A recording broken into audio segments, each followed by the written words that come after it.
Good afternoon. I want to speak today to the unfolding situation in Afghanistan, the developments that have taken place in the last week, and the steps we're taking to address the rapidly evolving events. My national security team and I have been closely monitoring the situation on the ground in Afghanistan and moving quickly to execute the plans we had put in place to respond to every constituency, including the rapid collapse we're seeing now. I'll speak more in a moment about the specific steps we're taking, but I want to remind everyone how we got here and what America's interests are in Afghanistan. We went to Afghanistan almost 20 years ago with clear goals. Get those who attacked us on September 11, 2001, and make sure al-Qaeda could not use Afghanistan as a base from which to attack us again. We did that. We severely degraded al-Qaeda in Afghanistan. We never gave up the hunt for Osama bin Laden, and we got him. That was a decade ago. Our mission in Afghanistan was never supposed to have been nation building. It was never supposed to be creating a unified, centralized democracy. Our only vital national interest in Afghanistan remains today what it has always been: preventing a terrorist attack on America's homeland. I've argued for many years that our mission should be narrowly focused on counterterrorism, not counterinsurgency or nation building.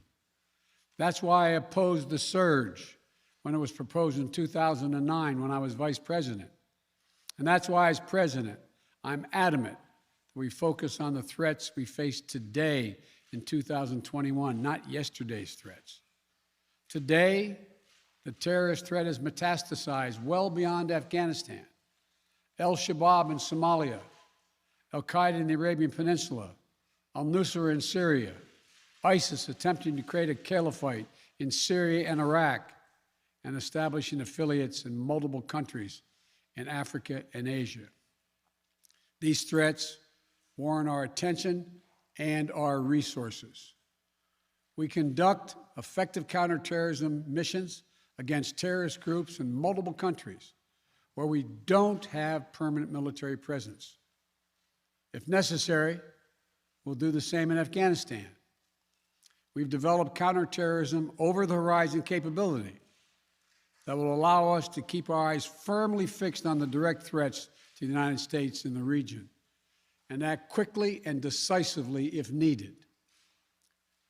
When I came into office, I inherited a deal that President Trump negotiated with the Taliban. Under his agreement, U.S. forces would be out of Afghanistan by May 1, 2021, just a little over 3 months after I took office.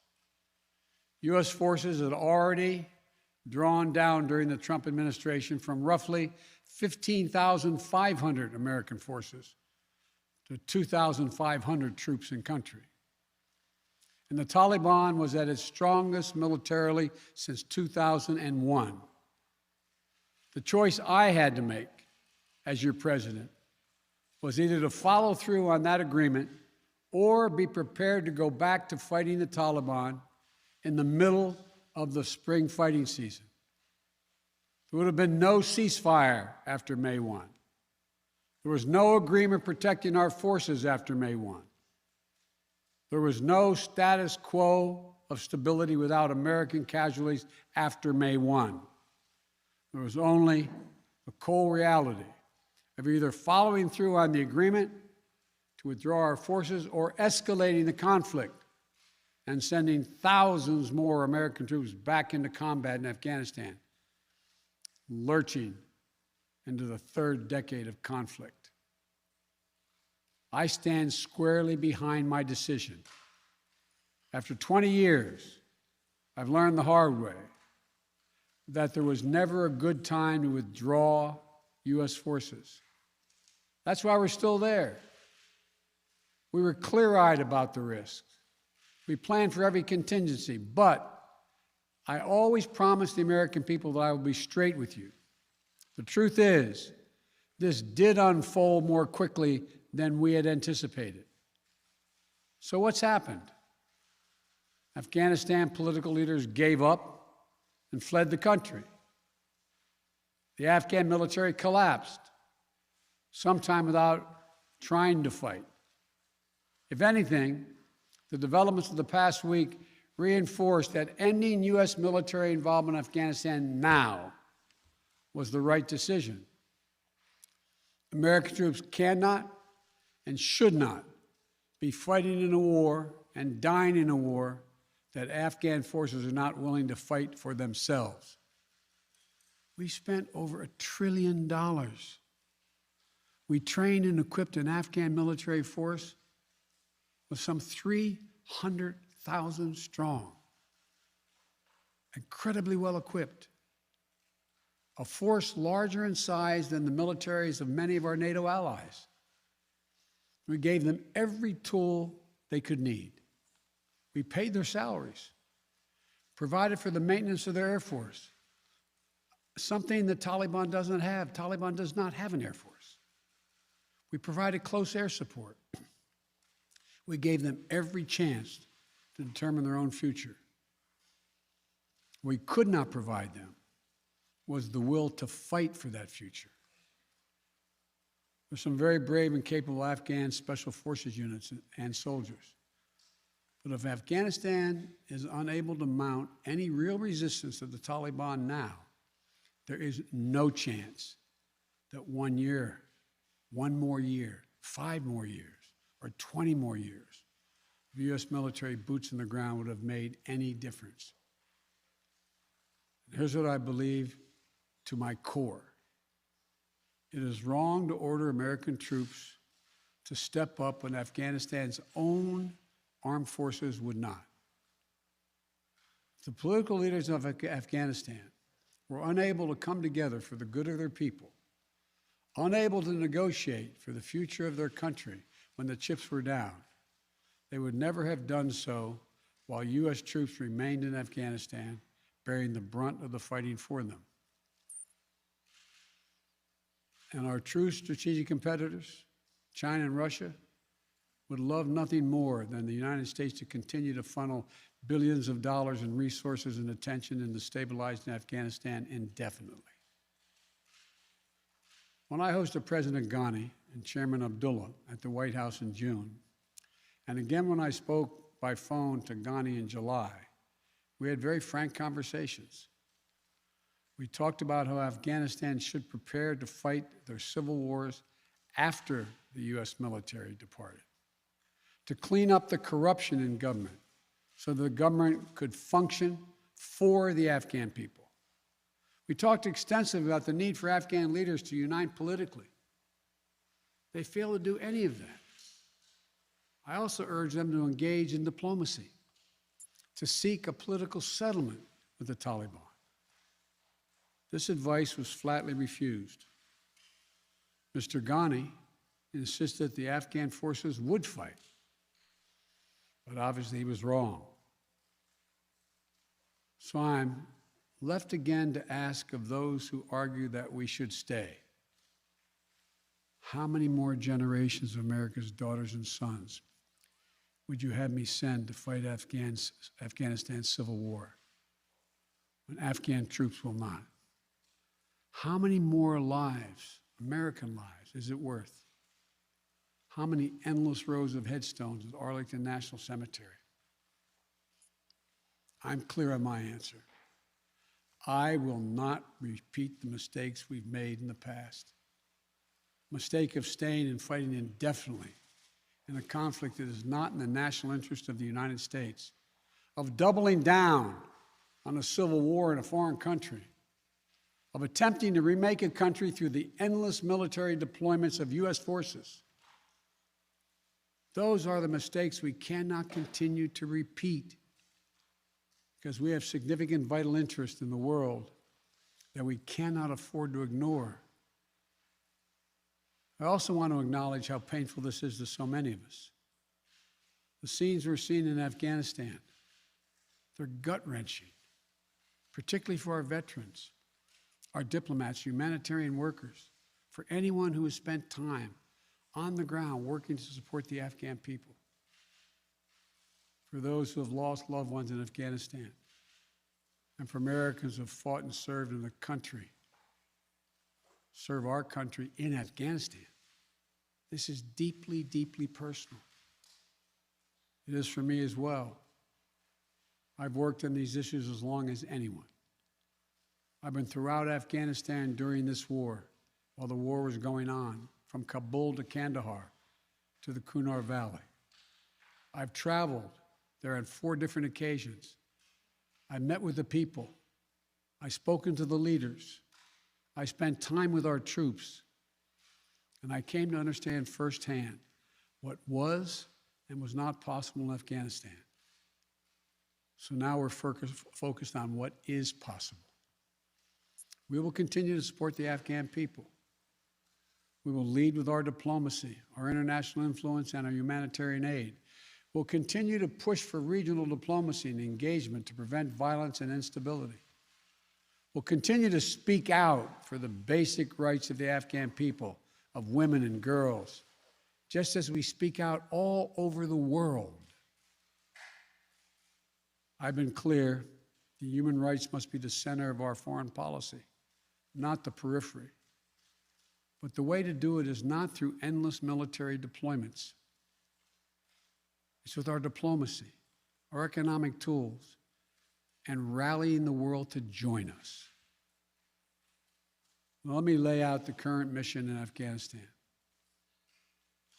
I was asked to authorize, and I did, 6,000 U.S. troops to deploy to Afghanistan for the purpose of assisting in the departure of U.S. and allied civilian personnel from Afghanistan, and to evacuate our Afghan allies and vulnerable Afghans to safety outside of Afghanistan.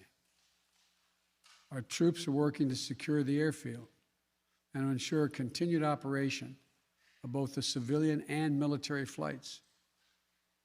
We're taking over air traffic control. We have safely shut down our embassy and transferred our diplomats. Our diplomatic presence is now consolidated at the airport as well. Over the coming days, we intend to transport out thousands of American citizens who've been living and working in Afghanistan. We'll also continue to support the safe departure of civilian personnel, the civilian personnel of our allies who are still serving in Afghanistan. Operation Allies Refugee, which I announced back in July, has already moved 2,000 Afghans who are eligible for special immigration visas and their families to the United States. In the coming days, the U.S. military will provide assistance to move more SIV-eligible Afghans and their families out of Afghanistan. We're also expanding refugee access to cover other vulnerable Afghans who worked for our embassy. U.S. non-governmental agencies, or U.S. non-governmental organizations, and Afghans who otherwise are at great risk, and U.S. news agencies.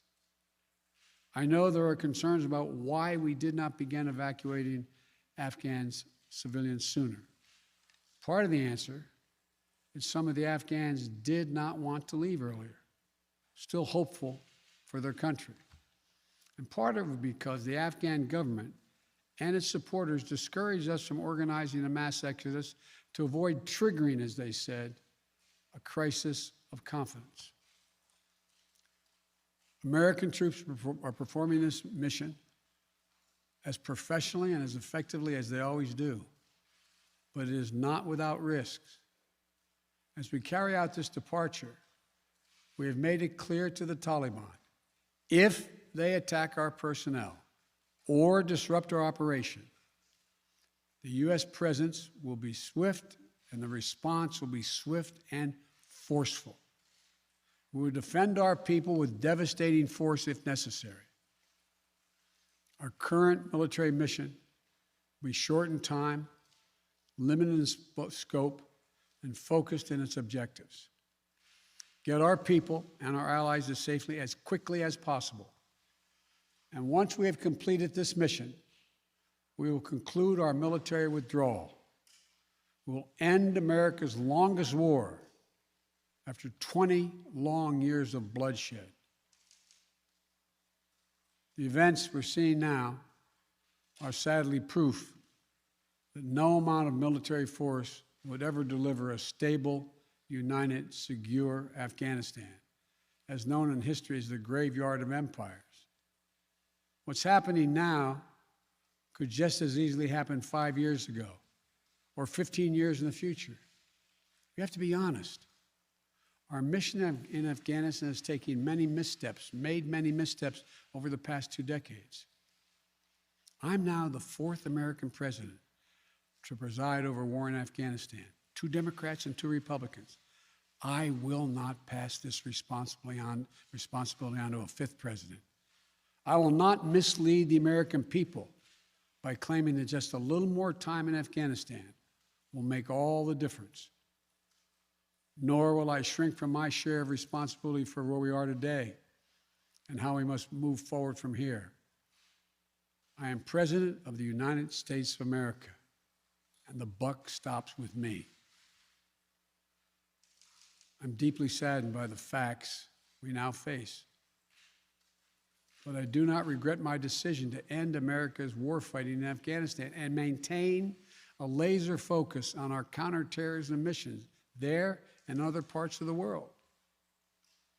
Our mission to degrade the terrorist threat of al-Qaeda in Afghanistan and kill Osama bin Laden was a success. Our decades-long effort to overcome centuries of history and permanently change and remake Afghanistan was not, and I wrote and believed it never could be. I cannot and will not ask our troops to fight on endlessly in another country's civil war, taking casualties, suffering life-shattering injuries, leaving families broken by grief and loss. This is not in our national security interest. It is not what the American people want. It is not what our troops, who have sacrificed so much over the past 2 decades, deserve. I made a commitment to the American people when I ran for president that I would bring America's military involvement in Afghanistan to an end. While it's been hard and messy, and yes, far from perfect, I've honored that commitment. More importantly, I made a commitment to the brave men and women who serve this nation that I wasn't going to ask them to continue to risk their lives in a military action that should have ended long ago. Our leaders did that in Vietnam when I got here as a young man. I will not do it in Afghanistan. I know my decision will be criticized, but I would rather take all that criticism than pass this decision on to another president of the United States, yet another one, a 5th one, because it's the right one, it's the right decision for our people, the right one for our brave service members who risk their lives serving our nation, and it's the right one for America. Thank you. May God protect our troops, our diplomats, and all brave Americans serving in harm's way.